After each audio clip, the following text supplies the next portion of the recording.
मेरी सारी कौम देखेगी जब वोटिंग होगी, जब पाकिस्तान की पार्लियामेंट में वोटिंग होगी, मेरी कौम सब देखेगी।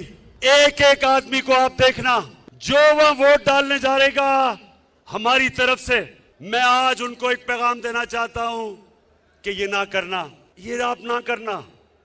इस कौम ने कभी आपको माफ नहीं करना। आप जितना मर्जी कहेंगे कि जी वो देखे ना हमारे से हुकूमत ने अच्छा नहीं किया, देखें जी उन्होंने मेरे काम नहीं किए, देखें जी वो महंगाई नहीं रोकी गई।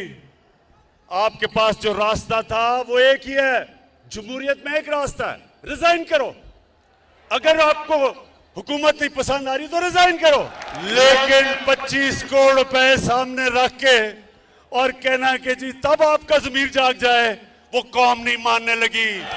ये कौम आपको माफ नहीं करेगी। सोशल मीडिया का जमाना है, हमेशा जब वो ज़मीर फरोश को प्रेस करेंगे तो आपकी शक्लें आ जाएंगी सामने।